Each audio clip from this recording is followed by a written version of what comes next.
Whatever, man. Relax. I like snow. Okay.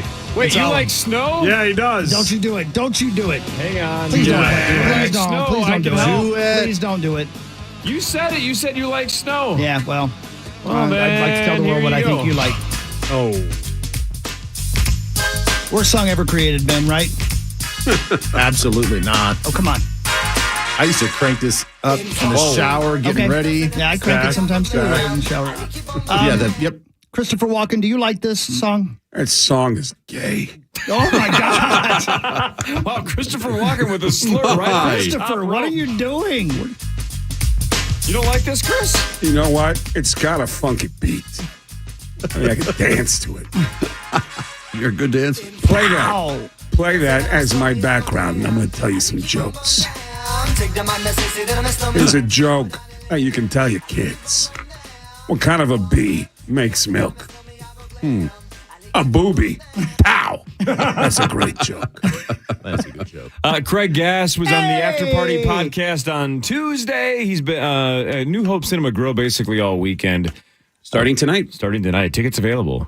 Where do they get those tickets? Cinemagrill.com. Cinema Grill. Now, you might not know this, but the man to your right, that's Mark Rosen. Did we He's just met? Yeah. Twin Cities legend, Mark Rosen. And the guy beside Hall him of is Famer. Ben Leber, former NFL star, now television star. Ben Lieber, great shape. Yep. And Yeah, Very intimidating. Gross, yep, right? very much so, yeah. Oh, yeah. He So hasn't played in intimidating. like a decade. Yeah. Yeah. It looks like he can still play. But Mark Rosen is also a stand-up comedian. Okay, come on. And you actually did stand-up comedy at the Cinema Grill, did you not? Twice. Oh, see? Yeah. How'd it go? I was petrified, and I managed to get through it with simplicity and using jokes from relating to this radio station. And I got through it. But I have such admiration for real stand-up comics because I don't know how they do 40 minutes, 45 minutes without notes. You still have tough nights, even as you still get humbled. I've seen Chris Rock have some awkward sets on, without Will Smith slapping him in the face, but I've seen him have some awkward sets on stage. And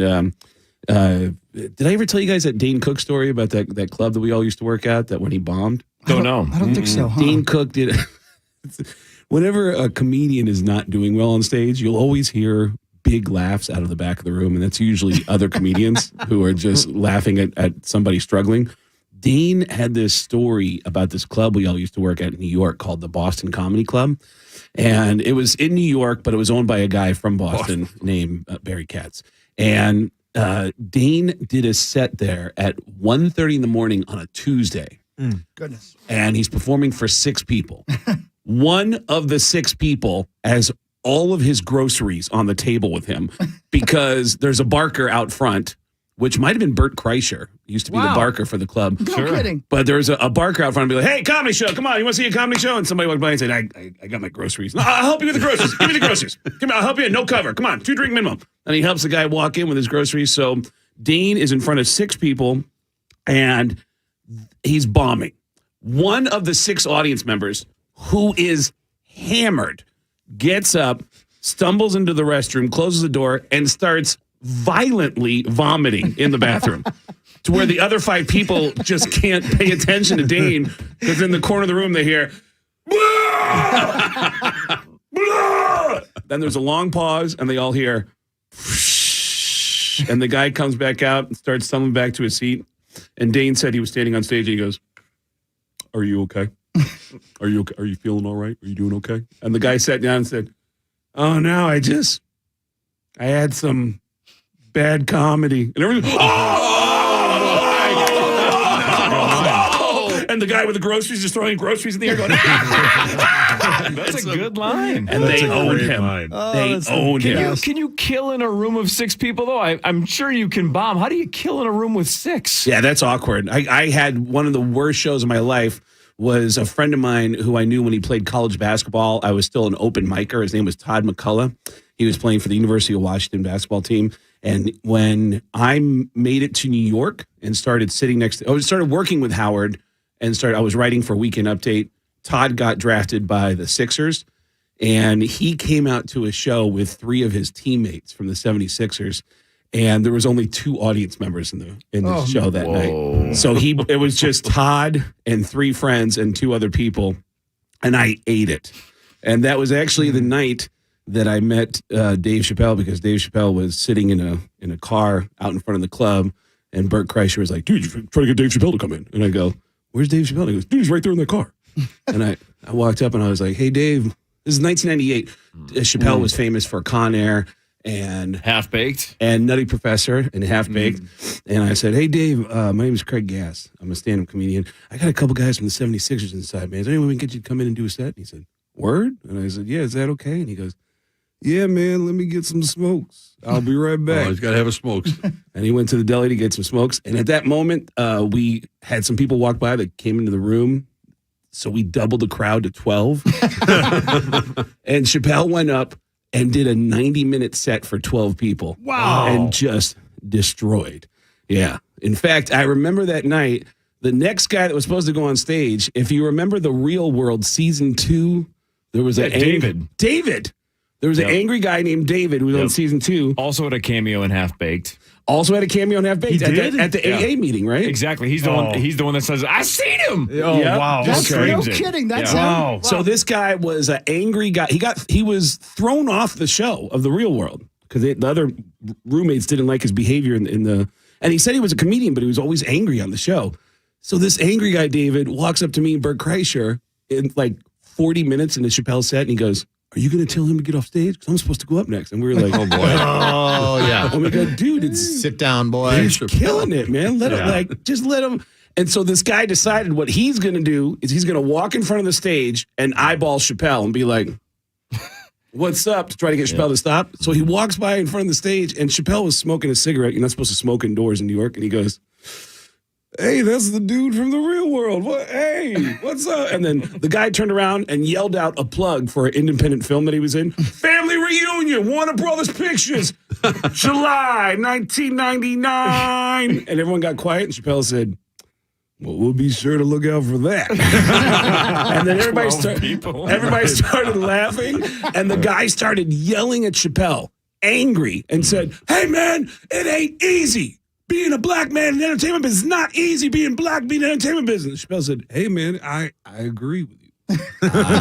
I agree. And you know what? What he's saying is true. It is tough being black and being in the entertainment. That is absolutely true. Of course, it is harder for some more than it is for others."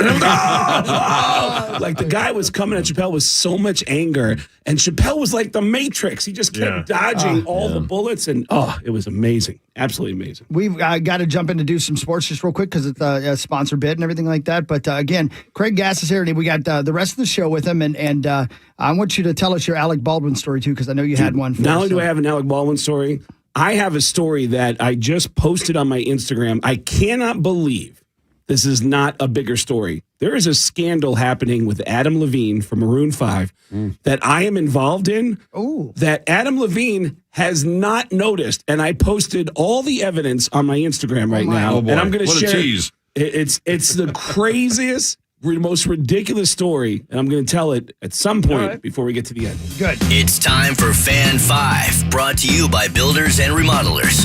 Thanks, Builders and Remodelers. No, Craig, look, at any point, if any of your characters want to make a comment on any of these sports, whether it's Gene Simmons from which band? From Kiss. Saucy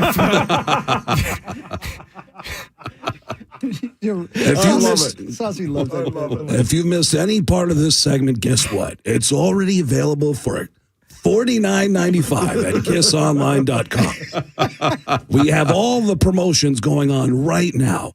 Do you have a sister? Do you have a mother? How'd you like to watch them get pounded by Kiss? Go to kissonline.com right now. Click on my codpiece and you can have a real boyfriend experience with a member of Kiss. And for a limited time, Ace Frehley is just $20. Kissonline.com. The Wild won 4-2 over the Avs. Huge win for Minnesota. Goals by Johansson, Steele, and a couple from Freddie Gaudreau. 16-1-4, Rosie. In their last 21 games, they improved to 30-0-2 when leading after 2 periods.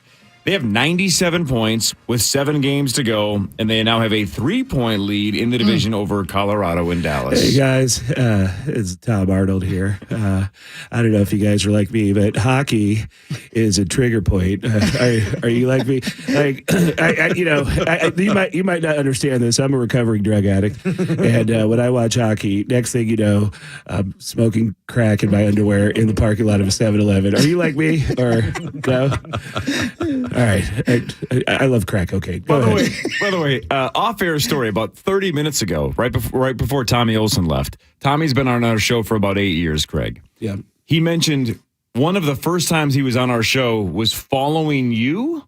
Right, he was when he was still playing with the Gopher football team. Oh, But yeah. you were on that yeah. show that morning. Mm-hmm. Tommy reminded me, and he told me the story like 4 or 5 years ago, but I forgot about it. He said he called his brother Eddie, saying, "Hey, I'm going to be on the Power Trip Morning Show, and I can't believe it. Tom Arnold's on. I'm going to get to meet him." And then got his heart broken because he didn't realize that it was just you. He wanted to meet Tom Arnold. That happened in Cleveland, Ohio, a couple months ago. I was doing radio with a guy as Al Pacino, just straight like, ladies and gentlemen, we have Al Pacino in the studio, and the next hour was going to have the singer of Collective Soul come into the studio. Nice. And we went to break, and the producer came in and said, "I just got a call from the singer of Collective Soul. He wants to know if he can come in early so we can hang out with Al Pacino." She goes, "What should I say to him?" And we both were like, "Tell him let's mess with him, bring him in." Yeah. And so he gets in early, and he's like, "Oh my God, where's he at?" And we're, "Oh, he's in the bathroom. He's in the bath." And he goes, "Oh man, I can't wait." And then we put him on the air and let him talk about how much he loves Al Pacino before I looked him in the eye and said, "I got some bad news." Oh, that was amazing. That was amazing. What a pep talk. So again, the Wild have 7 games to go. Home and home against Vegas, then they're at Pittsburgh, home against St. Louis, at Chicago, home against Winnipeg, and then they wrap up the regular season at Nashville. It goes without saying they're doing this without Kirill, and it's just, either Bill Guerin will be general manager of the year, Dean Evison coach of the year, but the goaltending, the role players that Guerin acquired at the trading deadline, they're obviously Boldy, but the confidence level, winning in Colorado last night against one of their arch nemesis, was an impressive way of kind of establishing themselves now as the favorite to win their first divisional title in quite a while. So it's really fun to watch. Could this be the year they don't disappoint? Well, okay, it's all step by step. I know. It's a grind, but I think they're mentally kind of there where they need to be, which feels a lot better than they have before. The moves have been fantastic. Oh, right? Incredible. Yep. So let me ask you this then, Roll Sir. So every time that we have a good Wild team that makes it to the playoffs, there seems to be an elevation of everybody else's game. And when it's all said and done, the Wild get bounced. They're like, well, playoff hockey is different. You got to have teams that are built for the playoffs. Right. Is this team built for the playoffs? It has that appearance because I think mentally they just feel like, they've gone into some really tough arenas lately and won. Thank you for your honesty. But physicality physicality seems to step up in the playoffs. And that's where all the time. But I think with Foligno Reeves didn't even play last night. They have guys out there that are not afraid to mix it up, not fight, but just mix it up and establish themselves. So I think Guerin realized what he needed and went and got it during the deadline. Not big names, but they don't have that much salary cap to work with. They're still paying for Suter and Parisi. It's like $1 an hour. To answer your question, to me, it has a different feel than what we've had before. But until you go out and do it, you're right. You can talk all you want, but that first round looms large no matter who they play. But the fans are packing the arena. At this point, it almost feel like winning the Super Bowl. If you get past that first round. Great. Then you probably get better. Yeah, just getting it. Get that off your back. Right. But fun times. Corey? Suns 107-100 over the Wolves. Durant was back for Phoenix. 16 points, 29 minutes. Everybody hates the officiating. The Wolves take on the Lakers Friday. Yeah, it was bound to happen that, there's illness going through the locker room. Kyle Anderson didn't look well. Didn't play well.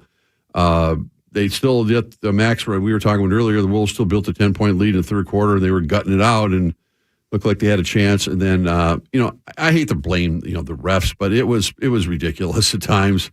Devin Booker shot more free throws than the Timberwolves team. And Rudy Gobert got called for some pretty shady stuff. But you know what? They missed some shots. That's really what it came down to. But they had a hell of a road trip. Come home now, and that's the big thing. Come home, play a suddenly motivated and healthier Lakers team tomorrow night, which really will be at Target Center will be buzzing tomorrow with LeBron and Anthony Davis. I don't think D'Lo is back yet, but how long are you going to I'm done. talk? I want to let Craig talk. Well, Tracy Morgan is a big fan of the Lakers, aren't you, Tracy? Mm-hmm. That team makes me horny. Well, maybe you'll be courtside tomorrow night. Yeah. I'll be at courtside with a shoehorn ready to get down. Anyway, that's enough of that. Yeah. Well, let's get back. We'll talk to Craig. Yeah. And find out about his stories, but also.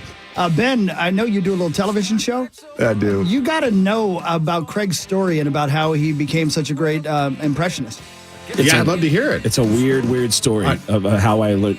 It became a superpower, but it's a weird story of how I learned how to do this. We go commercial free the rest of the way. We're on until 9. This is the Power Trip Morning Show on the Fan. Living right is easy. What goes wrong, you're causing it. Whether you are spraying down the shop or getting winter's grime off your own home, a pressure washer from Northern Tools says you're serious about spring cleaning. From all-electric power horse to Honda-powered Northstar models, they've got the right machine for any type of clean. Northern Tool and Equipment, we're made for this. It's time to update your man cave or garage. Corey Cove here, and I have used Garage Solutions Minneapolis, and they're the best. They can transform your space, and you can start the process today by visiting GarageSolutionsMinneapolis.com. Also, get a free design quote from Minnesota Custom Closets. Contact GarageSolutionsMinneapolis.com. That's GarageSolutionsMinneapolis.com. And don't forget to mention that KFan sent you. GarageSolutionsMinneapolis.com. Rise above the mess. Red Hot Chili Peppers, live in Minneapolis. Anthony, Chad, Flea, and John, live on stage. With very special guests, The Strokes, and King Princess. Red Hot Chili Peppers, U.S. Bank Stadium, Saturday, April 8th. Get tickets now at Ticketmaster.com. For more, visit RedHotChiliPeppers.com. There's a place where spring break is even spring breakier. Dave & Buster's. Where there aren't just nachos, there's lasers too. Dave & Buster's. And not just jet skis, but jet ski racing games, space games, action games, and even virtual reality. Dave & Buster's. And in this reality, it's the spring breakiest. Let your spring break loose at Dave & Buster's. Meat Sauce here for my amazing friends at Continuum Weight and Well-Being. They're helping me lose weight, and they are the best at it because my coach Kelly is one of the experienced and certified nutritionists at CWW. Find out more at sauceloss.com. That's sauceloss.com. In life, accidents happen, but leaving a firearm unsecured, that's no accident. That's a tragedy you can prevent with one simple step. Use a gun lock to secure your firearm. Get yours at freegunlocksmn.com. This weekend on the CW, the most anticipated event in golf will be played on a course known as the Crooked Cat. Incredible! And it'll be anything but tame. A first ace in Live Golf. Saturday and Sunday on the CW. Are you ready for this? The thrilling Live Golf season continues. Live from Orlando, Florida. At its first U.S. event, the Fireballs powered their way to the podium, and Danny Lee putted his way to $4 million in the most dramatic playoff yet. Danny Lee has tasted glory already. Now, the stakes couldn't be higher for all the players chasing a championship. You cannot blink in Live Golf. Don't miss a minute of the Live Golf action. Live Golf. Watch live coverage this weekend, beginning Saturday at noon on the CW Twin Cities. And check out the full 2023 Live Golf schedule at the CWTC.com/sports. Hola, Paulo. Hola, Doug. Doug, why are you speaking Spanish? Well, I'm working remotely in Mexico, and I'm trying to fit in. How's it going? Well, poorly, to be honest.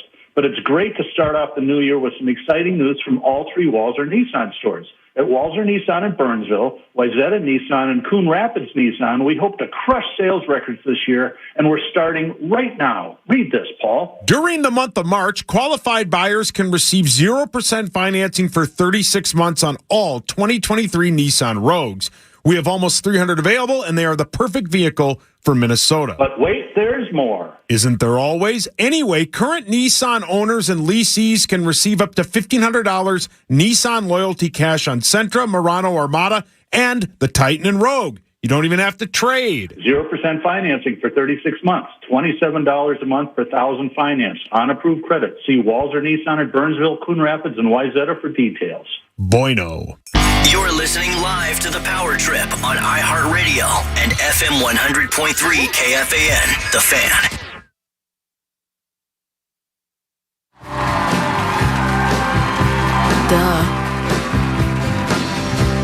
Welcome back, 822 Power Trip Morning Show. Ben Leber for a little while longer.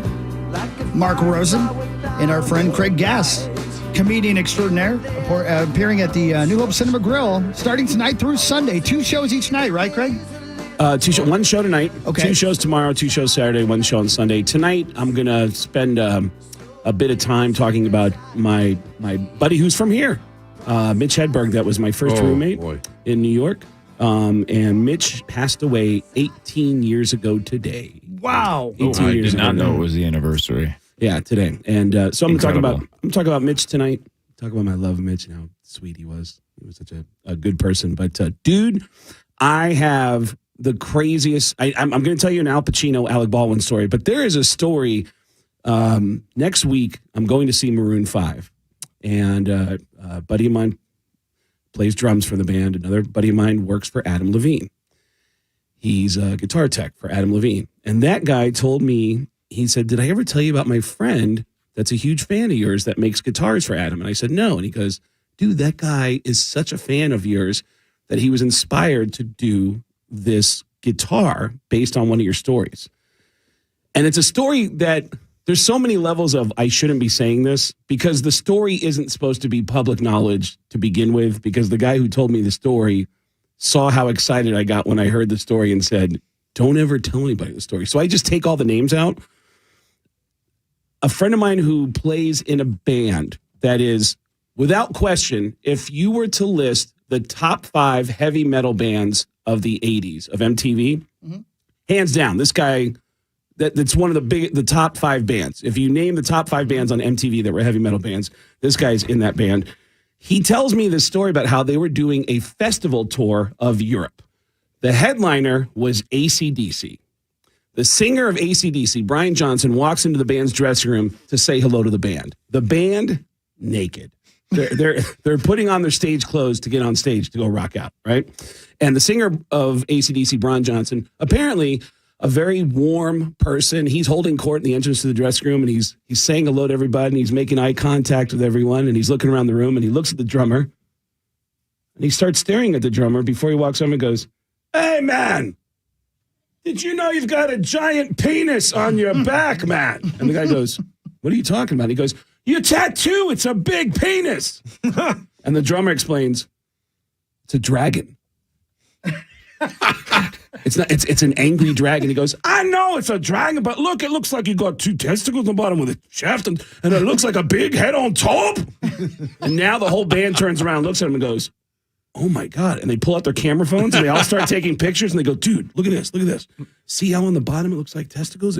And now he's looking at the tattoo for the first time, going, what the hell? Before his singer, who's my friend, says, dude, I'm not trying to be a jerk, okay? I'm really looking at your tattoo for the first time, and I got to be honest, it does not look like your dragon is breathing fire. It's really messy, and it looks like, and the drummer, thinks everybody's messing with him. He goes, shut up, come on, let's go. Let's get on stage. It's time to rock. Let's get out there. I'm going to put my shirt on. Let's go. And then he gets out on stage, but he knows what he saw. And he's in front of 60,000 people just self-consciously playing drums and looking around. And then the next day, he calls the tattoo shop in the United States and goes, hey, you think it's funny? You're putting a big penis on me? Is that funny to you? And this is what he hears from the tattoo shop. Yeah, listen, we got a lot of complaints about that guy. Apparently, he was putting penises on people, and we sat him down. We sat him down a couple weeks ago. We said, "Hey, be honest. No. Be honest. Are you putting penises on people? What are you doing?" And he said, "Can I make a phone call?" We said, "Go ahead." And he fled. We haven't. And this is my favorite line in the story. He goes, "Guy left a trail of dicks everywhere." Listen, next time you come back, we'll cover it up, okay? I mean, that's we'll cover it up, no charge. We'll cover it up, right? I mean, look, that's a big penis you got, but we'll cover it up, no charge. So the next day, he has to come back to his bandmates, who he hasn't seen in 48 hours. He walks in the dressing room, he can feel everybody's eyes on him, and he goes, "I got a big dick on me, okay? I'm sorry." And everyone goes, "Dude, I thought you were friends with that guy." He goes, "I love that guy. He was my boy. We used to party together. I don't understand why he would do this to me. He did a couple of my tattoos, but we were friends." And somebody who was paying attention said, "A couple of your tattoos?" And he goes, "Yeah." Oh, no. Oh, boy. And they go, "What? I thought he just did the dragon." He goes, "No, he did the dragon, but he also did he did the Jesus on my leg. He did the Oh, no. And they all froze, and he went, and he started unbuckling his pants. He pulled his pants down. They're all looking at the tattoo, and he's the first to notice. And he goes, "Oh my God!" He'd been walking around for years with a tattoo of Jesus. Aroused. Oh, no. And he had no idea. No idea. So, anyways, fast forward to the story I'm about to tell you. I'm going to see Maroon 5 next week. And I've seen them once before. I took video of the shows because I have friends. I have one friend who plays drums, another friend who works for Adam Levine.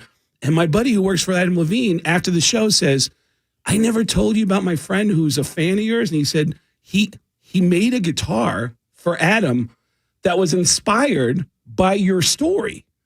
And it's a guitar that's covered in hidden penises. and he was like, "Oh, yeah. And he thought it'd be funny to send it to us. And he called me a month later and he said, "Hey, did you got the guitar or anything?" He goes, "Oh, yeah, Adam, it's his favorite guitar. He plays it on stage." He goes, "But did you look at it?" And he goes, "Yeah, it looks great." And he goes, "No, but did you look at it? Because I did it as a joke. It's covered in penises." I go to Instagram. There's so many penises on this guitar. At Craig Gass Comedy. At Craig Gass Comedy with 2 S's. And I filmed Adam Levine performing with the guitar. And then I posted all the subsequent. Oh my God. This guitar, it's supposed to be flowers on the back. Oh my gosh. It's covered in penises. How does he not know that? Look at those. Well, it's on the back of the guitar. And he has no idea. That's brilliant. So Adam Levine right now is playing this penis-covered guitar and has not noticed. And the guy who made the guitar feels terrible. And at this point is like, well, I'm going to look like an ass if I say something now. Wow. So he's just letting it go. And Adam Levine is playing this guitar every night on stage. And yeah, I wish I could tell you who the band was too, with the guy who had the giant. How about this? You come out to New Hope this weekend?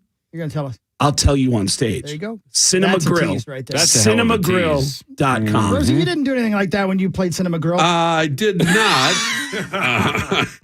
There it is right now. Oh my gosh. Oh, yeah. Isn't that crazy? That's unbelievable. Yeah, the penis, there's so many penises on the guitar. At Craig Gass Comedy with 2 S's. But so the story that I teased when I walked out of the studio the other day is that Alec Baldwin told me the most incredible story about how he almost got in a fist fight with Al Pacino. Al Pacino? With Al Pacino. Yes. I was working on a TV show on NBC called Las Vegas with Josh Duhamel. Josh Duhamel, yeah. Josh Duhamel, yeah. Chris is really tight with him now. Yeah, we're buddies. Chris played Josh Duhamel's wedding. I did. Yeah. Mm-hmm. You're kidding. No, it's true. Dude, that guy was one of the coolest people I've ever Greatest met. guy ever. A+. I remember he had me do his voicemail as a celebrity voice.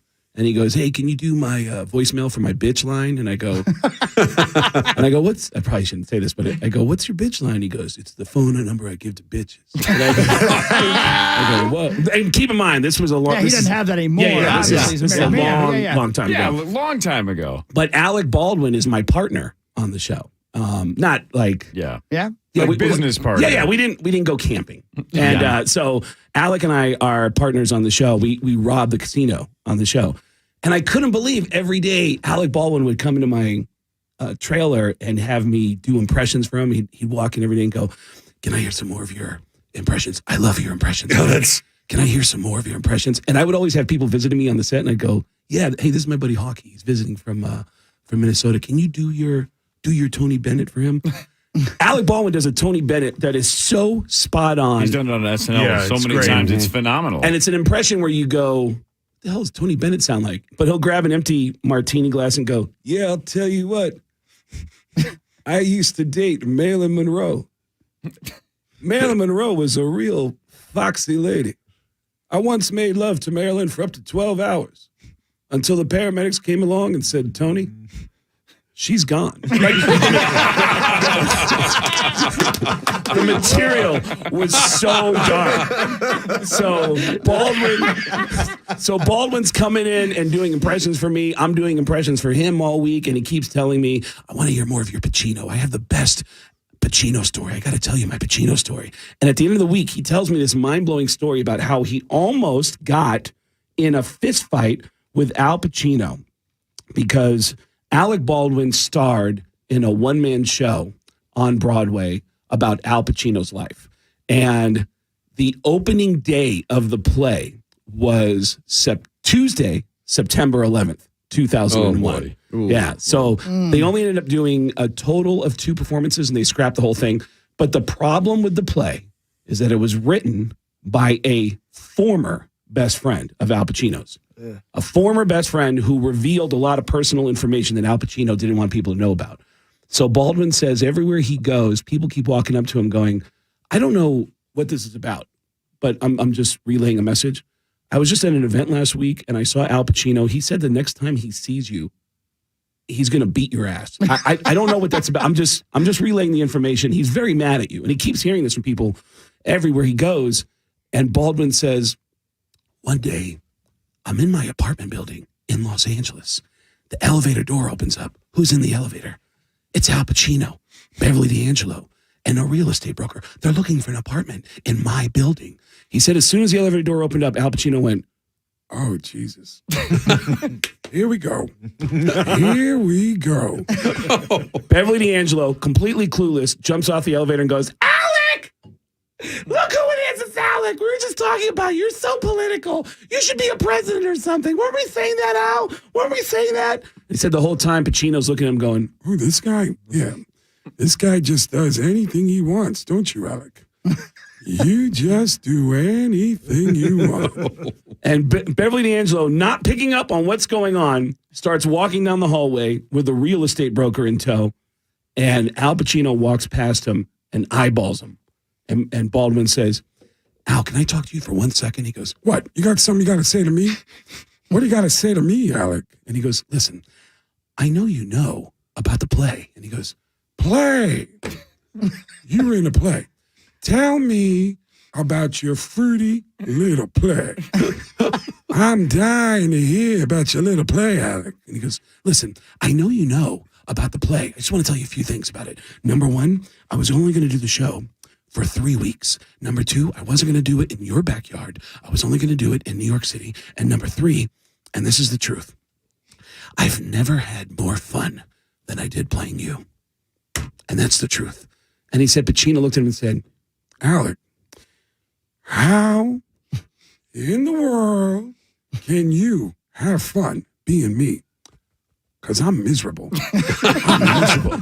And Alec Baldwin said he put his arms around Al Pacino, and Pacino went, Jesus Christ. And then they hugged it out, and he hugged him back, and they smoothed it out. Wow. And that story scared the hell out of me listening to it, just the tension in it, because Pacino is like 6,700 years old. Yeah.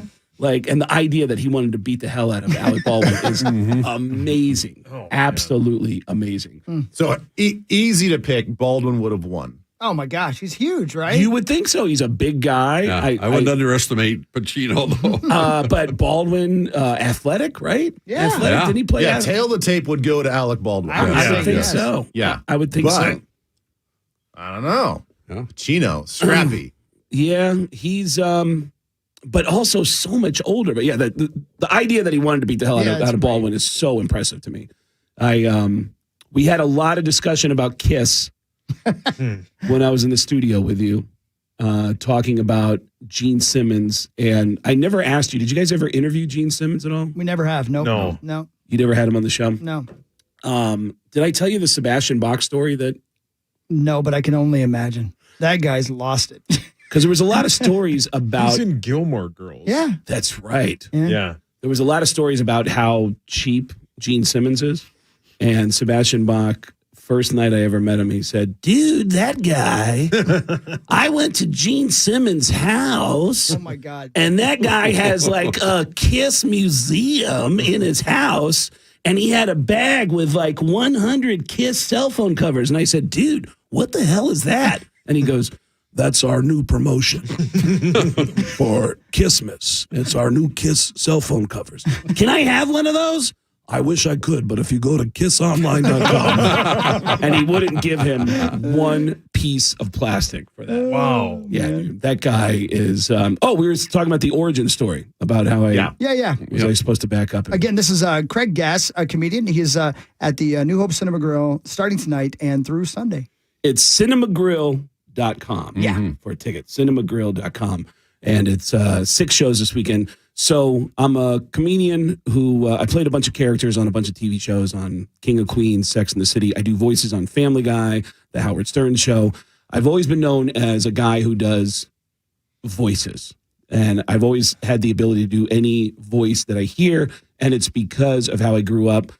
Everyone in my family is deaf. My mom, my dad, and my sister are all completely deaf. And again, I always notice the silence whenever I point that out. But right. People get serious. And I said this the other day, and it's true. People get sensitive. Most people get sensitive. But I did do a show once, opening for Metallica, where the drummer of Metallica, not a sensitive guy, introduced me to his band by saying, hey, man, this is Craig. This is the guy who does all the voices, and check it out. His whole family is retarded. I go, they're not retarded. They're deaf. Dude, what the hell? They're deaf. You're messing my story up. But most people get sensitive about it. But growing up in a deaf family is the reason why I couldn't learn how to talk from my family. I learned how to talk by watching TV and copying all the voices I heard on TV. So easier said than done, though. I mean, that's still an art. I don't know how long did it take you to perfect? Did you know you were good at it? Well, as a kid, I always was picking up. I never got an accent, and I grew up in the Bronx. Everybody in the Bronx, I always say, sounds like Tracy Morgan. Everybody sound like this crazy horny dude. That's crazy. That's crazy. And I was like, men, women, children, everybody sounded like that, you know. And so growing up, I would pick up voices, and I just always had an easy time learning how to do adult voices. So when we were teenagers, I could call all of our parents and go, Jimmy's with me. We're going to have a cupcake party over here, and he's going to be safe over, you know. And I learned how to talk like the other parents. So I used it for evil, and now when I'll get emails from Family Guy, from Howard, who will say, hey, can you do this voice? And he give me a couple of days, and I can work on it and get it. And then my process is I'll call my friends that I grew up with in New York and test it out on them. And my friends are really critical, and as they should be, because they love me, and they'll go, that doesn't sound like Arnold Schwarzenegger. And I'll get really defensive. I'll go, dude, it's Arnold Schwarzenegger after a bad car accident. And I'll only say that so I can get away with something lame like, hey, Arnold, sorry to interrupt you. I got to go. It was great to meet you. And you have a good time with these clowns. Have a great time. And you too. Yeah, all right. I loved you in all your stuff. Great politician. Maybe come back for California. Yeah. Say hello to your housekeeper, okay? I did no condom. See you, Ben. Bye. You sound like Arnold. Dude, it's Arnold Schwarzenegger after a bad car accident with COVID. Bad. Yeah. That's not bad. There's some impressions I just can't do. Like I can't do a Mark Wahlberg impression, but what I can do is something I call out of breath Mark Wahlberg. And by the way, I can literally teach anyone in this room how to do a Mark Wahlberg impression. It's so easy. Teach it to Rosie. Rosie's got to get better at impressions. All right, Rosie, this is simple. All right. Half the impression is heavy breathing. It's just simply, that's it. You're already halfway to Mark Wahlberg. You're already halfway to Mark Wahlberg. Yep. The other half is you got to say a few words at a time, but the words have to be distressful because for some reason Mark Wahlberg's he's in distress. He's always in distress in every movie, and the words have to be light. So a few words at a time, heavy breathing, few words at a time. This is the whole Mark Wahlberg impression. Guys, are you serious? There's a car accident outside. You got to help me get the bodies out.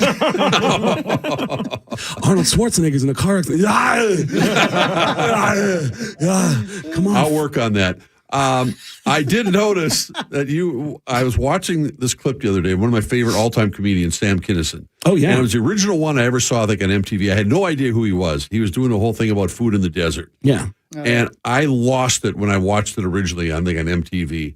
And lost him long before his time. But you do Sam Kinison, right? Yeah, there's an amazing story. I love that man.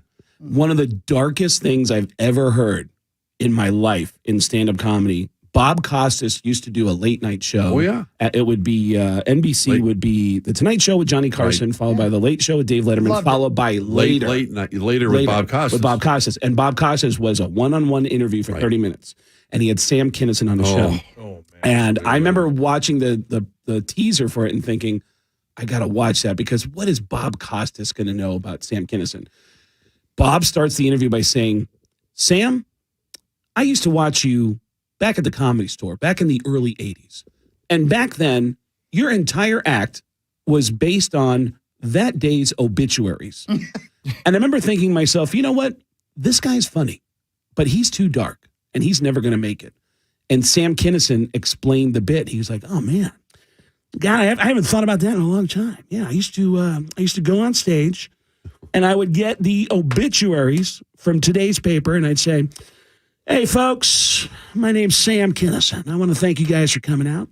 Thanks for supporting stand-up comedy. I'll tell you a couple people you won't be seeing here tonight. And he'd open up the obituaries and go, like, let's see, Esther Goldberg. No, she's not here. She didn't catch the bus. She's not here. But apparently, if you want to see her work, it's going to be on display on Sunday at Evergreen Mortuary. Oh. Yeah, it was dark, man. It was dark. Man. Yeah, I told that story about how the first time I met Tom Arnold was a prank call, and I told you that story. Remind me. Did I? Hockey, do you remember? Maybe. Yeah, I'm sure, but we have memories of people. Yeah, we're getting older and we're tired of getting up early. Tom Arnold, one of the nicest people I ever met. The first time I ever met him was a prank phone call. I was doing open mic comedy in Seattle. This is over 25 years ago.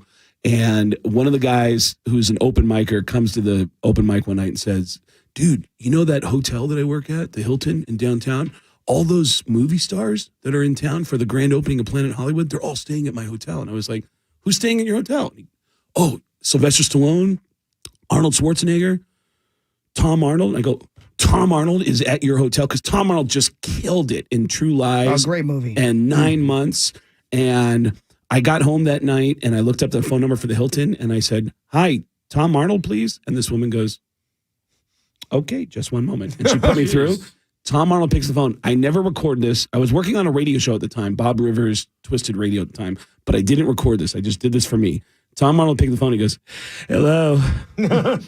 Tom, it's Sam Kinison. Sam Kinison had been dead for 6 years at that point.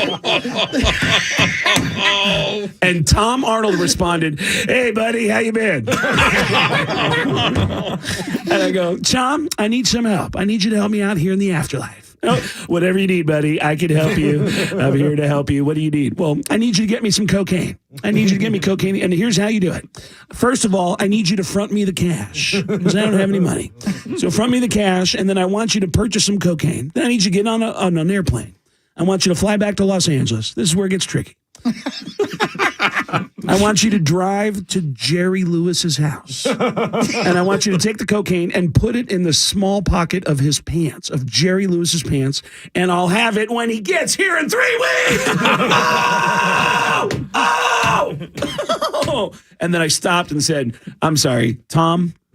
My name's Craig Gass. I'm a stand-up comedian. I just wanted to call because I'm a big fan of yours. And Tom said, man, that impression is so good that I need to call my sponsor right now. That's how good it is. That's how good that impression is. And, hell of an impression. And so you're a stand-up comedian. Like, do you have a tape I can watch? Like, oh, yeah, do you want me to come over? And he goes, just leave it at the front desk. Leave it at the front desk. And but write your name down and your phone number, and I'll watch your tape. And he called me a week later and said, I think you're really funny. I really think you're funny. If you ever need anything, here's my cell number.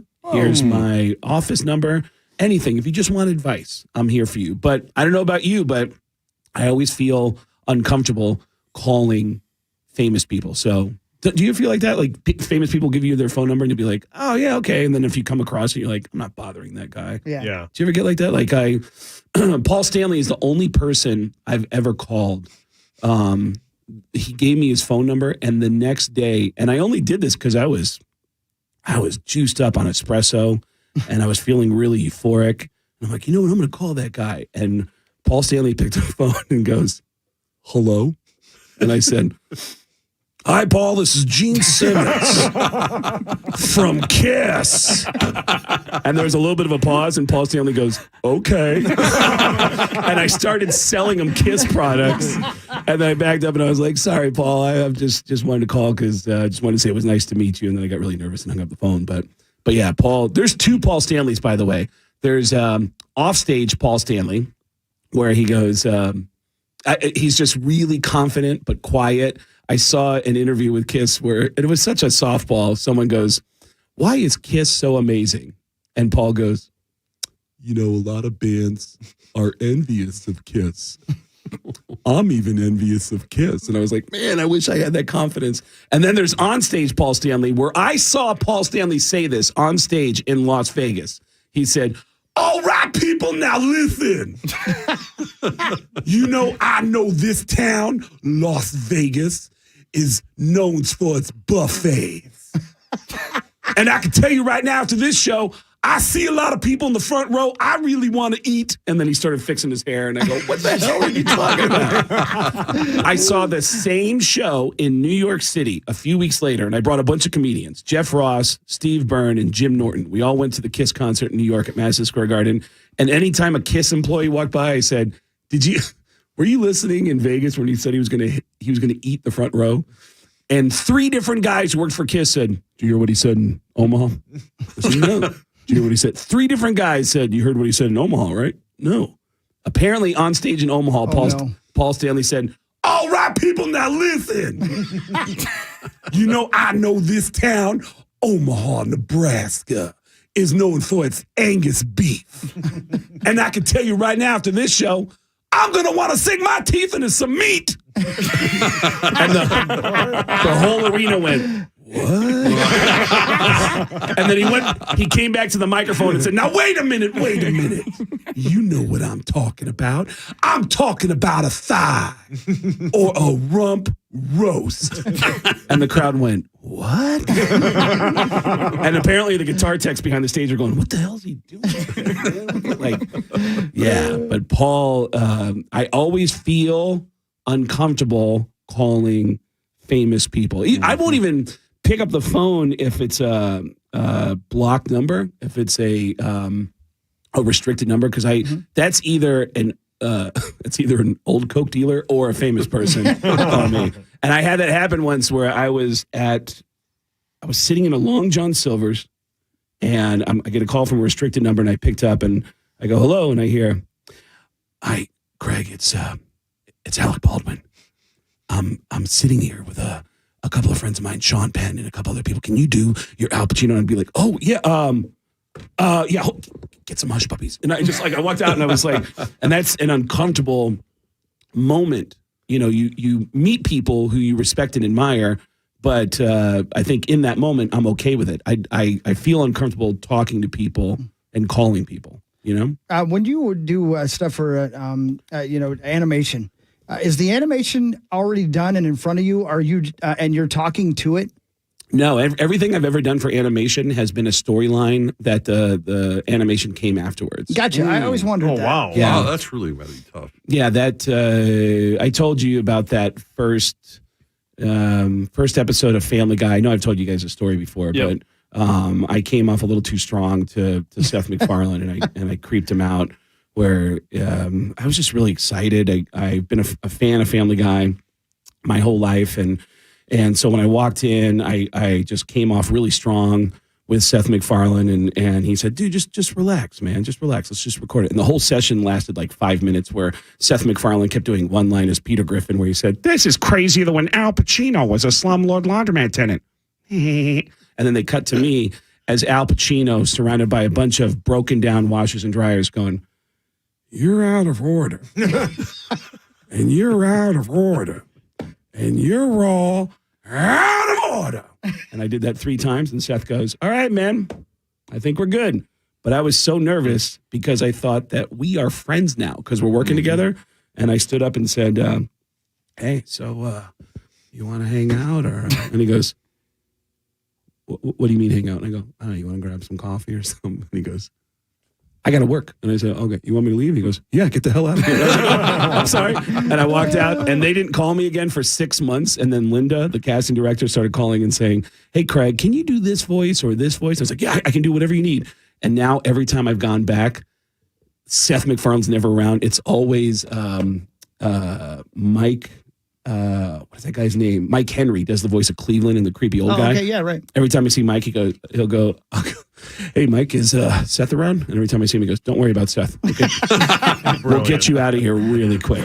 By the way, that voice sounded like an Adam Sandler. Can I do a quick Adam Sandler joke? Yeah, of course. Yeah, we got like 60 seconds. When I used to write for Saturday Night Live, I found out that Sandler was doing a small show at a club, and he did the greatest sports joke I ever heard. It was,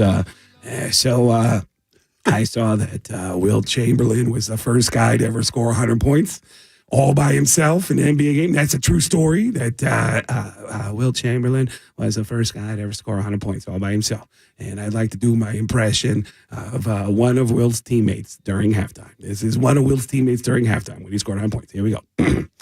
Hey, Wilt, I'm open. Why don't you pass the ball, bro? You got 64 points. Tom's got 2, and it's only because you bounced the ball off his head into the basket. All right, that was good. Now I want to do my impression of the coach of the opposing team during halftime. This is the coach of the opposing team when Wilt Chamberlain scored 100 points.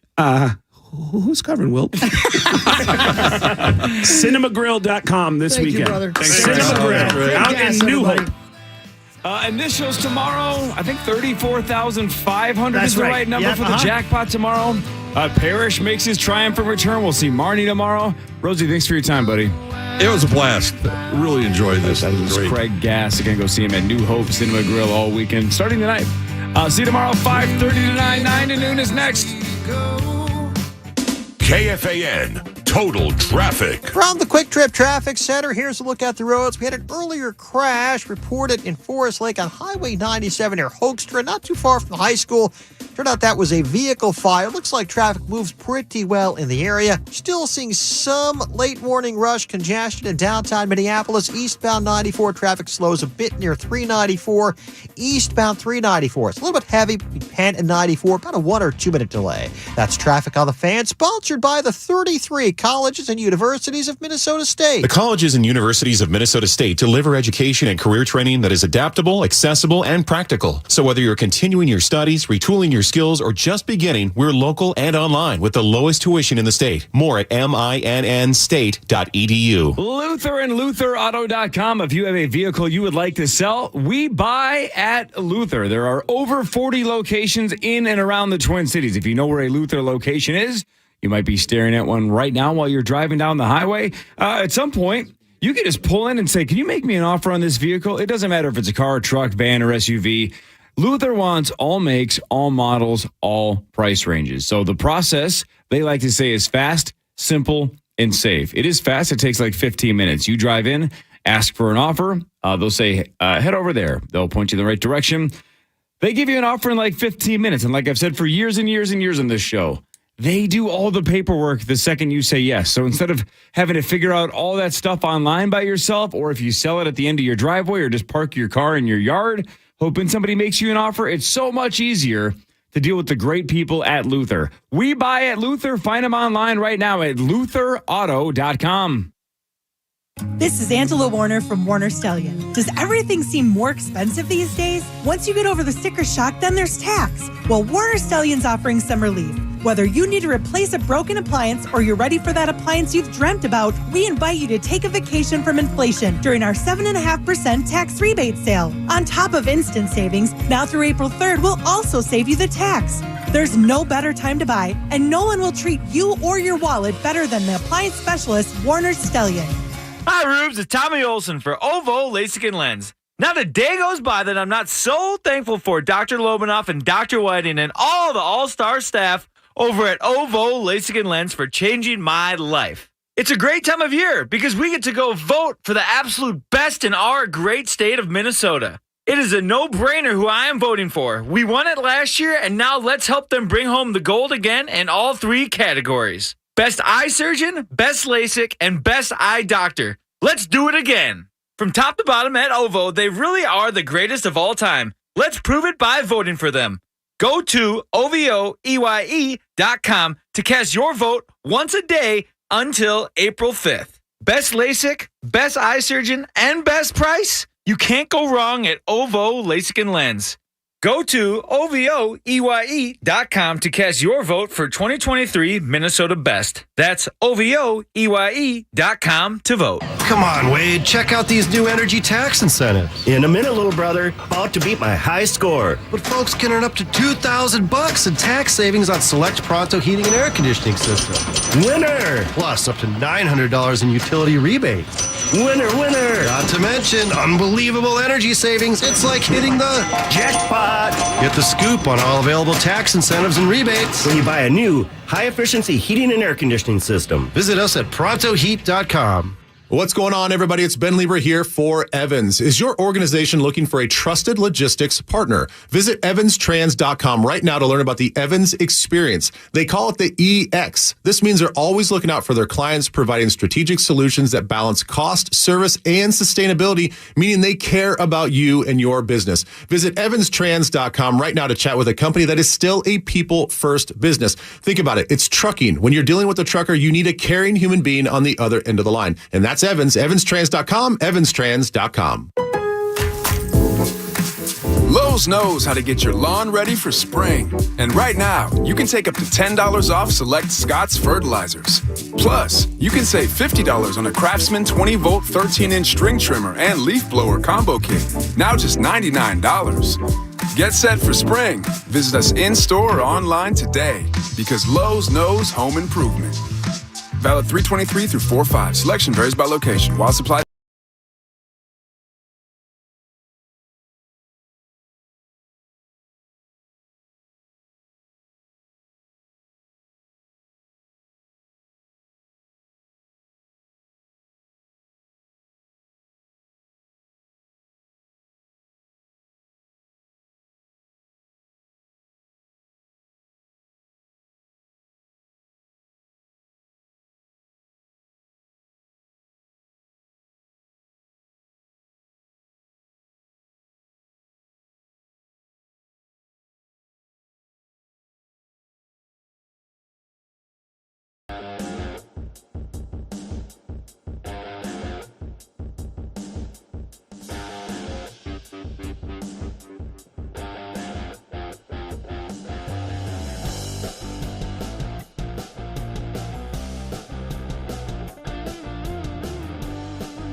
Come on, you got this. I can see her down it's there. almost there. I can see her there. We're almost there. She's drinking her coffee. You got this, Zach. Man, I wish I had coffee right We're now. on. We're live. You did it, Zach. Hi, Lisa. Oh, how's everybody doing? We're good. Welcome to the After Party Podcast, everybody. Brought to you by our friends at Haven Poker. Corey, tell them real quick the information. Let's get right to Lisa Ann. Yeah, Lisa, we know you like to gamble a little bit, but yeah. So Haven Poker is a free app. You can download it on the App Store. It is a free game to play against your friends. Heads Up Poker. It's got an adventure mode. There's tournaments. There's a whole bunch of cool things. Haven Poker, Hayvin, Haven Poker on the App Store. And again, if you type in the promo code PowerTrip in the first 48 hours, your initial bankroll is doubled. We love it. We play it all the time. So much fun. It's super fun. The So, best. Absolutely. that's why the After Party exists right now, because they're our sponsor and we love them. So Haven Poker, download it now. Lisa, you get better looking every time I see you. Oh, you're too kind. Thank you so much. I was set up from my show last night, so that's why you're in my office. I wanted to give you the skyline view. It's beautiful in the city right now. Spring has sprung, but sometimes I get lazy. I had to get to the gym this morning. I had things to do. Well, we often don't do this enough. So since you brought it up, let's get right to it. How can people watch your show? Tell us about your show so people can get more Lisa Ann. So I am on the Better Sports Network every Wednesday night. My show is Better Sports Live. It's 7 to 10 p.m. Eastern time, and we just started streaming on all platforms. So it's like so easy for everyone to watch on YouTube, be able to go back and check it out later. Also, the app has a lot of features, but you know what it's like doing a live show and being able to have the chat feature for your listeners adds so many layers of like instantly piquing curiosity and instantly engaging. And so I absolutely love it. And I'm back, doing something that I really enjoy every Wednesday night. Those are good looking vases in the back there. I don't know why, but I just assumed that you bought those from like Seth Rogen, that he did pottery and you just bought them off of eBay or something. No, but I was very lucky that they matched my book cover so well. That was not planned, and it really did work out. And I was like, okay, Oh, wow, yeah. and this is happening. I'm, because guys know I'm a minimalist, so things have a specific purpose, and that's it. There's no clutter. I don't want tchotchkes. I'm simple like that. Yeah, I think we've talked about this in the past, but I wish I was a minimalist, but I married a maximalist. My wife is a borderline hoarder. I can't stop her from buying things, and I wish we would have like 4 things in every room. We have 40. Yeah, I understand that. I grew up like that, so I completely know the feeling of constant chaos. Yeah, I would pay so much money to get that to change, and just purge the entire house. You guys want to come over and take stuff? No. Yeah, sure. No, I don't Absolutely. want any of your I'll be right stuff. over. No. Lisa, I have to apologize last night for messaging you and telling you that I thought your account was hacked because you were tweeting a bunch of ESPN articles, and I clicked on a few of them and they wouldn't go anywhere. And about a week ago, a friend of mine was doing the same thing, and then it turned out that the people on the other end were stealing their information. So I apologize. I wanted to tell you face to face that I overreacted like I always do, but I was just worried that somebody had hacked your account and was just tweeting random ESPN articles. So I'm very sorry. I appreciate your care and concern. Let's just talk about how this went down. So, let's face it, Twitter kind of sucks now, right? Yeah. Sometimes things post, they don't post. You put a video clip up, it's like off to the side, like problems we didn't even know would ever be problems because they were never our problems before. So I think we're all a little bit hypersensitive. I will say this, in no time, Twitter has really, I think they're just going to put Pornhub out. I mean, why would you need anything else? There's just so many new accounts sending so many graphic things. So I'm doing my show. I have a guest. I'm the lead. So I'm managing 2 people, trying to keep the conversation, stay in the lanes. You know how it is when you're the lead. And I see this message. And so I go through all the range of emotions. Right away, I'm like, okay, Twitter's not great. I'm posting articles, which is something I'm not always doing. I want to get back in the rhythm of doing. I think it's great that when I'm talking about a topic, I then tweet the article. I got it. I understood it. But then I had this like 4 minutes where I was like, are you this worried about Twitter? Like, is this changing your life right now? What would it be like if you were hacked? How would you handle this? Who do you call first? So I went through the whole like protocols to get myself calm, and then you were like, explain it to me. And I'm like, okay, all right. Okay. Yeah. We're back. Yeah, I apologize because there were like a couple articles and I'm like normally, like you were saying, I don't see you post articles. And that was like the heads up to a friend of mine a couple weeks ago where I'm like, they wouldn't be posting this. And I direct messaged them. I'm like, I think your account got hacked. They're like, holy shit, you're right. It did get hacked. So I just overreacted a tad, but I didn't want you to get hacked, Lisa, because God knows where that would have gone and who would have gotten a hold of that. Yeah, it's a fear that we all live in. There was a time where I did get hacked. My Facebook was removed, even though it was verified, because I was reporting imposter Facebook. So they came back and reported me. And so I had to go through this whole 3-4 months. And during that 3-4 months, I was so anxious. Every morning, the first thing I would do is wake up and see if my other accounts were hacked. I went through this, then I was just like, okay, it's a stressful world we're living in, but Twitter has definitely rearranged itself to be awkward and uncomfortable, and Twitter was always the easiest flow to go to, right? Yes. You'd log on. Sure, some people may be angry, but you saw the people you followed. You didn't get all these weird ads. It is bizarre what it's turned into, and so I think I'm trying to mentally migrate off of that. But I understood where you were coming from. Yeah, somebody will post something and one of the responses will be, "Hey, you want to see my boobs?" And you're like, "This is a fake account. What the hell? Who is this person?" Yeah, it happens all the time. Hey, Lisa, Sauce got married on Friday. Just got married. Very in Las exciting. Vegas. It was sweet. You were just there before us, right? I was just there. I saw some of the photos. Congratulations to Thank you. you. You did Thank it. You Yeah, I got a did. girl Yeah. to sign up for this program. You know what I I mean? did, And yeah. I'm She's pumped. sure the interview process was probably super tough and the ironing out the little bumps there, but you did Yeah. it. You're committed now, and we cannot wait to see this play out. It'll be great. It's been almost a week. It'll be a week tomorrow, so I've made it 6 days. We'll see how it goes. And it works out, Lisa, because his wife now, it's weird saying wife, but it's your wife now. Your wife is a big fan of Lisa's post-adult film career. Yeah. You like her pre and post career. Correct, yeah. So they're both big fans of yours. This does work. And you know what? You guys must come to the city sometimes and visit so I can take you out for your celebration dinner. I was in one of the rooms playing a new video game, and she's like, "Oh my God, come here." And I'm like, "Oh, what? What happened?" And she goes, "Lisa Ann liked one of the pictures of us for our wedding." I'm like, "Okay." And then I just went back in and I go, text her, make sure she hasn't been hacked. No, I'm kidding. But yeah. It was, That's the thing. And the algorithm will feed you things now a couple of days later, and you feel bad if you miss something, Yeah. but then you see it and you're like, oh, I'm glad this was from last week and I just saw it. But you have to like people's stuff now for it to feed you other of their posts as well. That's something with the communication with the new algo. And so that's really weird because we like the randomness of who is this person? I like their comment on opening day in baseball, Right. Yeah. It's a weird thing. Now you just do the who you're following is the only thing I go to. When it's all these other things suggested, I'm like, yeah, I'm out. This is too confusing. I don't follow that person. So The suggested is a wild ride for me. Wild You're right. ride, yeah. It's a wild ride. So sometimes you do go there just to wild out on a Friday night. And you're half the time you're like, I didn't know I was into this. Wow, this knows me better than I know myself.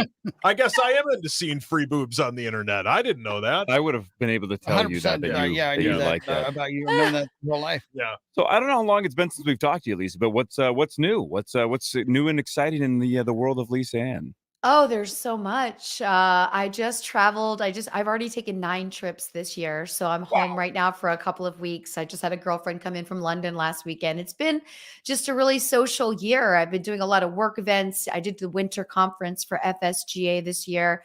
And it just so happened the first 3 months, I had 3 things in Vegas. That can be treacherous. You get better by your third time. I will say I was much better. I looked at it like a business trip. There were no debacles on the third time. But the first and second trip were now I get a month off from Vegas. I go back for my birthday, traveling, seeing friends, a lot of events. It's funny. I'm still very popular in other countries. So these countries that run trade shows and erotic art festivals, they'll just run numbers. They'll reach out. Oh, you're still the most searched. And I'm like, wow, this is wild. So I'm taking advantage of all this really awesome international travel. I got to go to Switzerland last year, which is the most beautiful and clean country I've ever seen. Looks like a movie set everywhere you go, like how they clean up the streets in New York when they're shooting something. I paraglided off the Alps, which was absolutely spectacular. Whoa, wow. Yeah, just a guy I meet in a van has a, whole mechanism in a duffel. And I'm like, you know what? I trust this. I'm going to ride up this guy and I'm going to do this, hope for the best. Did that. Going to Greece this year for an erotic art festival. So it's been cool to be living both lives, right? Getting to live my new life and have my friends here in the city, my sports work and the shows that I do and the networking with that. And then to still be able to be like, oh, I get to play dress up and be Lisa Ann, like go and meet people in other countries. This is cool. Where are you going to in Greece, by the way? Athens. And I've been to Athens quite a few times, but I'm still going to take Kay, my content creator that shoots all my stuff for YouTube and social media, because we travel so well together, and we'll get to do some excursions and do some like historical tours. When you paraglided, did it scare the hell out of you at first and then you loved it? Or was it complete adrenaline and fun from the very beginning? I think in the moments when he was assembling the thing that came out of the very tattered duffel bag, but and I had drove up this really windy mountain in this van where I'm not really one that gets car sick, but like it was tempting me, and so as we got higher and higher, and then they get out of the van and they're like, is there enough wind here? No, we should probably go higher. And I'm like, wow, this is the gauge. Like, we're not meeting with like people at a facility that are going to like take our ID or something. Okay, ask us for insurance. No. And we kept driving up and driving up. So I think there was like that moment where he's putting it together. I'm like, this is nuts. This could be how you die. And then I always have the conversation with myself where I'm like, if this is how you died, would you be satisfied with this? Yes, I would. This is pretty awesome. I don't want it to be in some random situation that's like boring, right? This is exciting. People are like, oh, she died doing what she loved. This is fun. But then as soon as we started talking, I just looked him in the eye and I said, you don't want to die today, right? He's like, no, I do these, I do thousands of these a year. And I'm like, okay, cool. I'm not worried anymore. He goes, were you getting scared? I'm like, well, you kind of have to have a rational thought, with a stranger. We're up, how many thousand feet? And it was a 30-minute glide.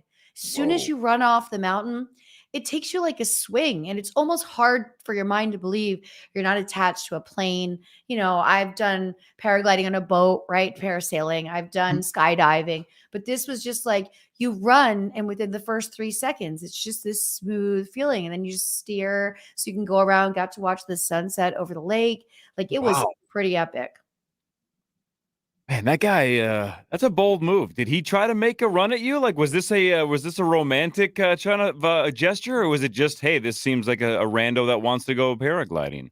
This was a guy that does paragliding for a living.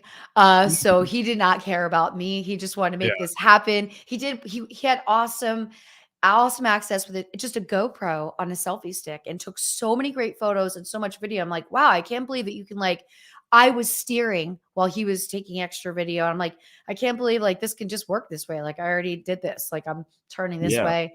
So it was really cool. That seems like a really smart pickup line, though. Or what a cool trick to just be like, I'm going to have this adrenaline rush with you. We're going to bond immediately. No. You're going to feel this trust with me. And then we're going to go get drinks and we're going to fall in love forever. What a cool move by that guy.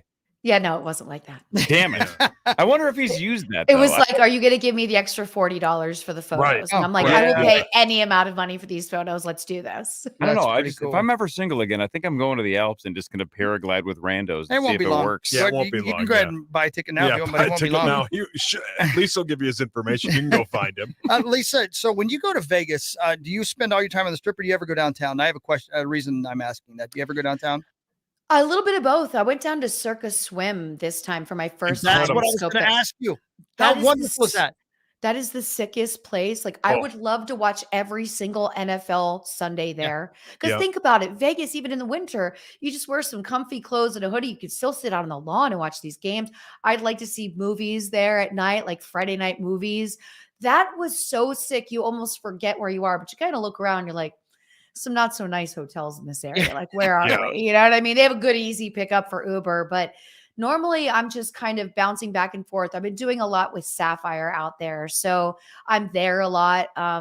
There's some great stores out there. Visited Hardin. Like when you walk into these massive dispensaries, like Vegas is really an interesting place what it's come to be in the past 20 years.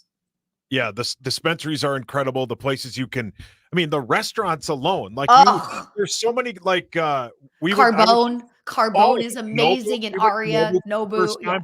And Raising Cane's. Yeah, Raising Cane's is incredible. But you find these restaurants, you're like, how many locations do you have? Well, we have one in New York and one here. That's it. They're so good in the restaurant world that the best restaurants in the world are in two places, New York and Las Vegas. And everywhere you go, you're like, man, I didn't know this was here. Vegas is the absolute best, and we about 4 or 5 months ago, did a circa Sunday afternoon NFL games. It was so fun. We got there at 8 in the morning. The game started at 10. You put your bets in, you have a couple of beers, you maybe go outside and smoke a joint, and then you just sit there and you watch football all day. It's incredible. It's so fun. I was kind of surprised they didn't let you smoke weed there. I mean, what's the point? You're outside.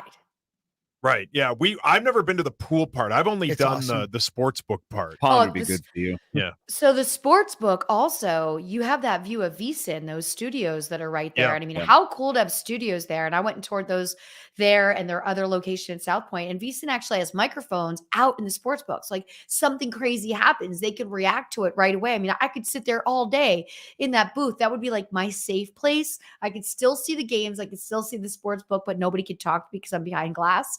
I would, amazing.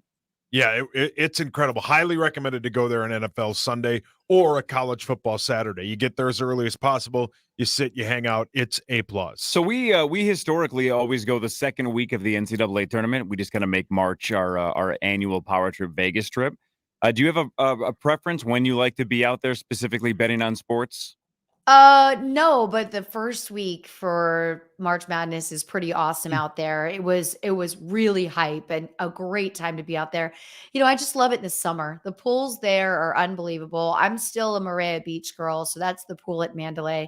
They have the topless pool with that nice walk-up bar, and then they have a rooftop pool, which is just like a private pool that I get every year for my birthday for just my closest friends, and like nobody's up there but us.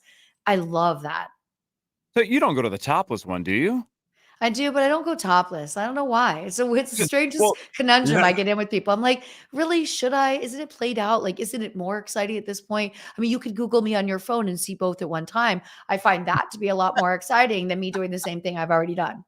Yeah, I feel like it's almost unfair, not because you're of the way you look, just because of the way that you're a celebrity. I think that everybody that there's like, you know what, I'm gonna go topless. It's Vegas. I'm gonna be feel younger and free. And then if Lisa Ann walks by, I'd be like, God dang it, I'm gonna go put my suit back on. Yeah, like this is cheating. Yeah. I'm gonna find a snowmobile suit. Yeah, it wouldn't be fair to the gals that are taking a chance and going for it.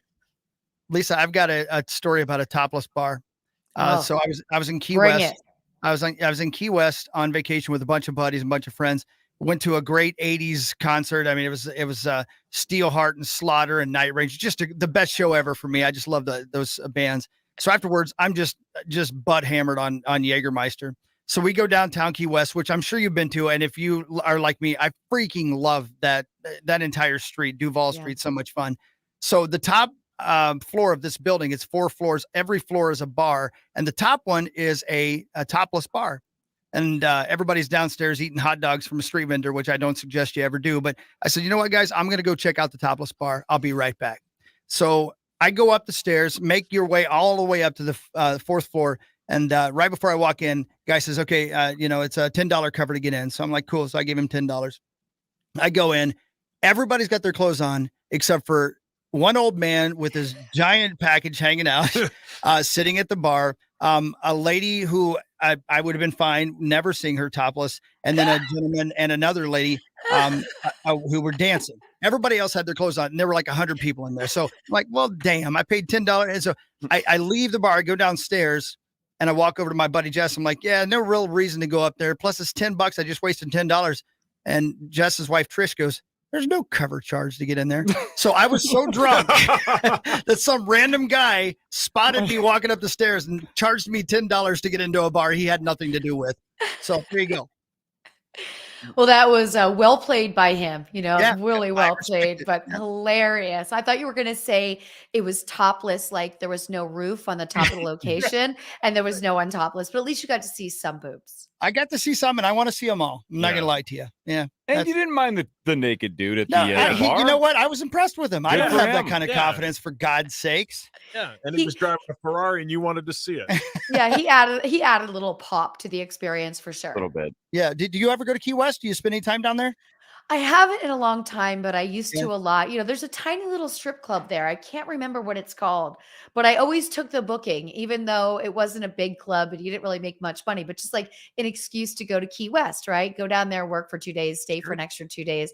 I love how casual it is. Yeah. You really don't have to worry about what you pack there. It's a carry-on situation, right? You don't have to look great. Everybody's just having a really good time. The vibe is great, and the water is beautiful down there.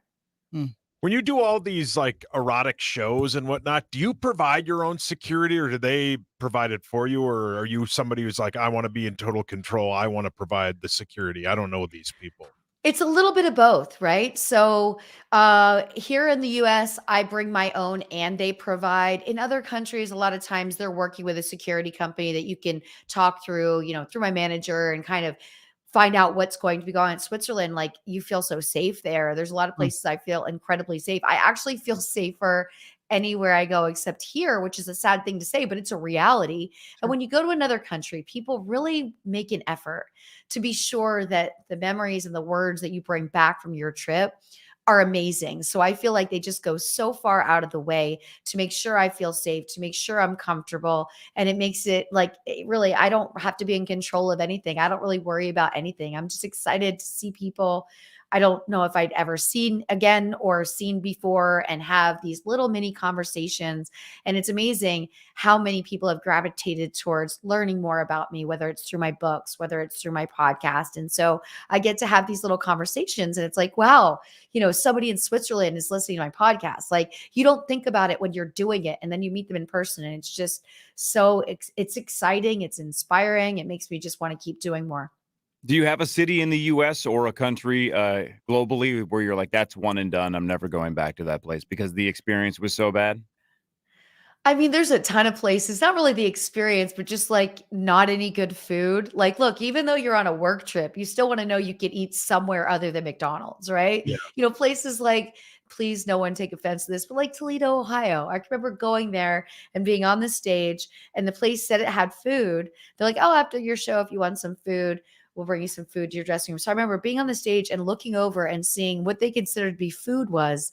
There was one of those tall round things that like normally like pretzels or pizza or weird food is in, just keeping it warm, circling around. I remember thinking like, oh my gosh, that's what this place has as food. Where am I? What am I doing here? One of those where I was like, I don't think I'll go back. Speaking of being on stage like that, did you ever injure yourself while on stage? Knock on wood, I was very lucky. I really didn't. You just get so used to doing it. Remember, I started dancing before I started doing anything else. So Yeah. that was kind of like, it was like when you watch a hockey game and you're like, how are these guys skating? Yeah. I'm just trying to keep tabs on everything. How are these refs skating? So I think it just becomes natural. Yeah. A complete change of questions, though. But yeah, your backdrop there and where you're sitting right now, the great city of New York City. We've been listening to a few rumors that Aaron Rodgers might end up on the New York Jets. First of all, are you sick of that? Second of all, do you care? And third of all, do you think it'll happen? I'm a huge Aaron Rodgers fan. I listen to every single Aaron Rodgers Tuesday on Pat McAfee. I love that he wants to learn more about himself because he's one person that is successful enough and wealthy enough that he doesn't have to. And he is. He's like curious. He's forever curious. I find that fascinating. I'm also a huge fan of Curb Your Enthusiasm. And there was an episode that had to do with the Jets. It was a rather dark episode, but I love his sense of humor. And then you tie that back into the fact that Larry David is like one of the most spiteful people, opens a coffee shop on his show just to spite another coffee shop. So Aaron Rodgers is going to have a spite season.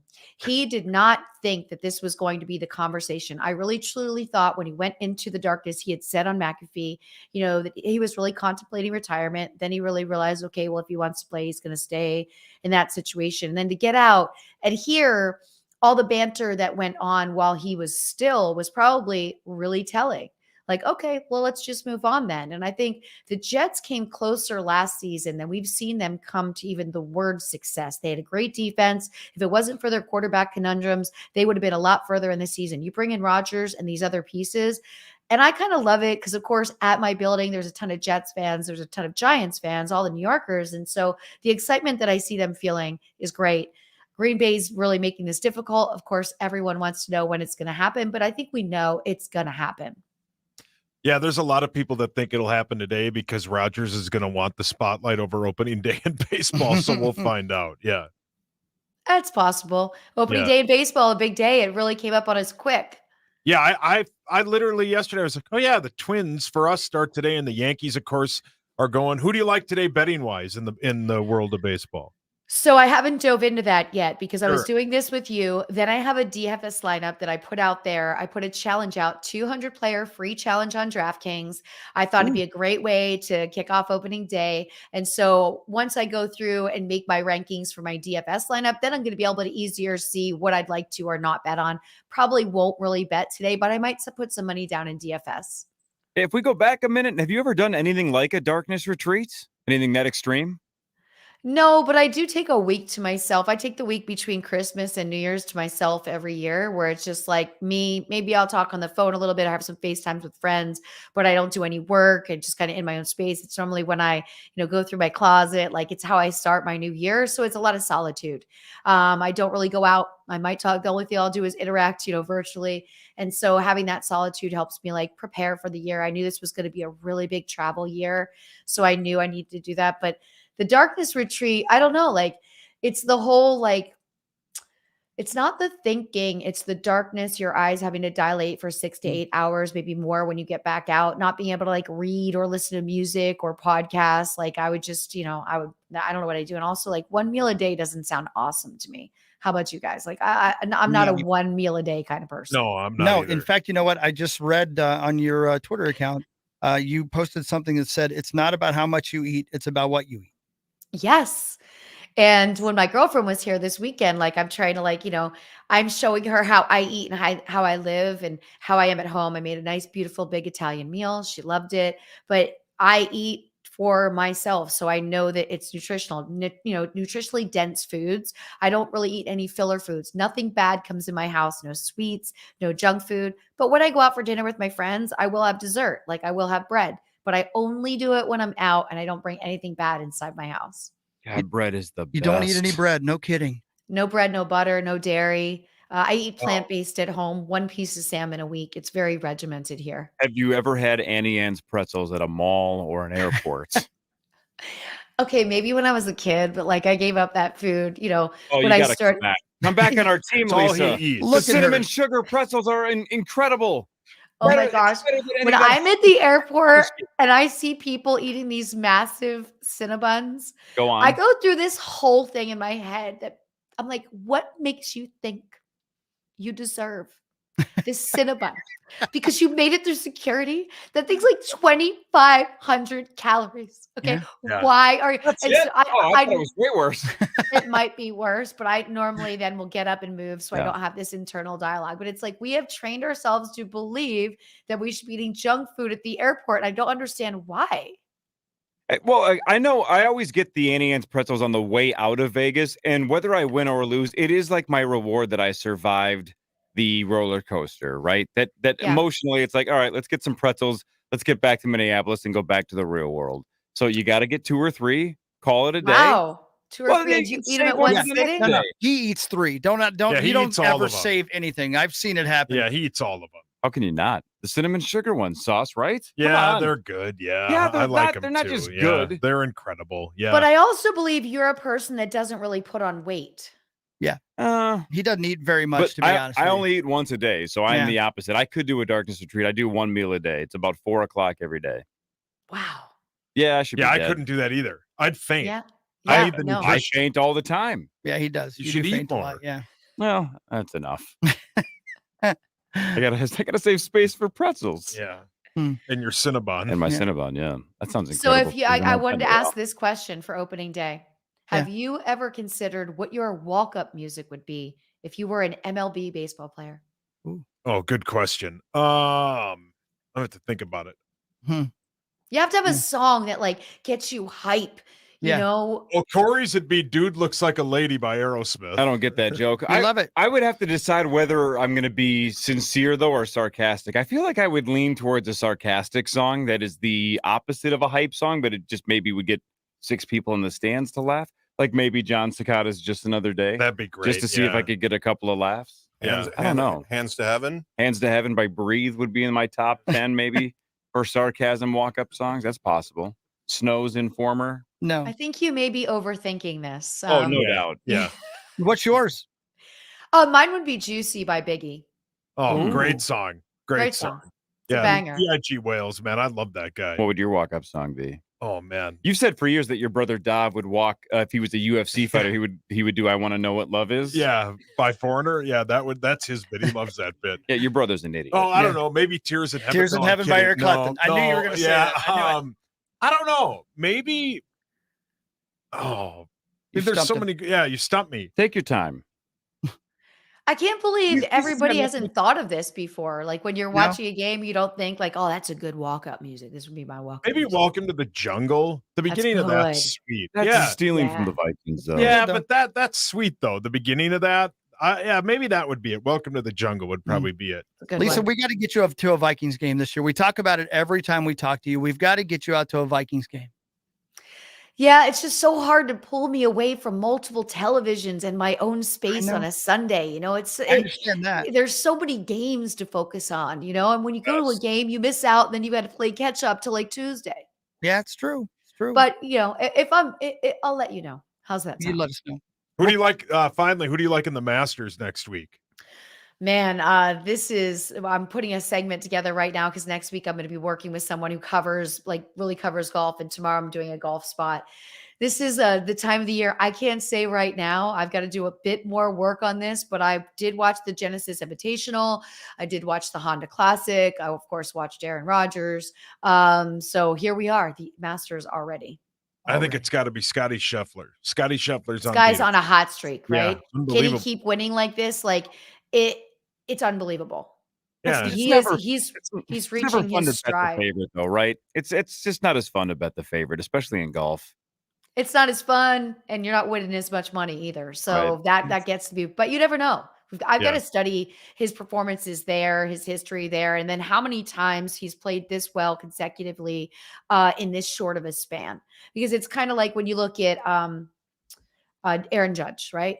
You don't think he's going to surpass the home runs that he hit. And there could also be a little bit of decline in his season this year because of so much power last year. So I need to dig into that kind of scope of it all, because that's going to tell me a little bit more about how I really feel about Scheffler. You can't just believe it's going to happen again. And it's tough to win back to back. Well, at least to Chris's point, if we can ever get you out to a Vikings game, we will find some TVs so you can watch whatever you want. We'll show you around US Bank Stadium. I'll take you to Mall of America. I have the Annie Ann's app. We can get free pretzels because I've gained so many points that I have coupons for free pretzels. So it'll be on me. Cinnamon sugar. You want that? You want jalapeno? You can have that. You actually have that app on your phone? Oh, yeah. I'm a fucking psycho. Yeah. He pretzels like a are amazing. Yeah. I mean, oh my gosh. Okay. Annie Ann's taking your data and you're happy about it. Great. You know, I will take all of the tour. I went to the Mall of America years ago. I'm good. I felt trapped in there. I felt like you can't get out. There's too many shops. It's a bit overwhelming. There's too many shops that you don't want to buy anything from. So you have to walk between all of these shops to get to your next destination. A lot of steps, though. It's good exercise. It's a lot of steps. I'll just go to the gym. I'm good. Well, and again, by the way, the data that Annie Ann's app is collecting is just that this kid likes pretzels. But there's nothing more it's learning Weren't you from me. stealing receipts to get more points? Well, no, Zach bought pretzels at the airport, but didn't have the app. I go, give me your fucking points. I want free pretzels. God, pretzel points, man. This is a real thing. Wow. Now we know. Yeah, pretzel points. He's obsessed. Yeah, he's why obsessed. not? Lisa, you're the best. Thank you for giving us some time again. Thank you guys for having me. And listen, my audiobook is going to be out in the spring and this summer. I am releasing my first label of wines, a red and a white. I'll make sure you guys get some. So a lot of new things coming for everybody to follow. And you'll find everything on my social media at The Release Ann. You're the absolute best. Thank you so much. See you later. Bye. Bye. And there she goes. Okay. Bye. Bye, everybody.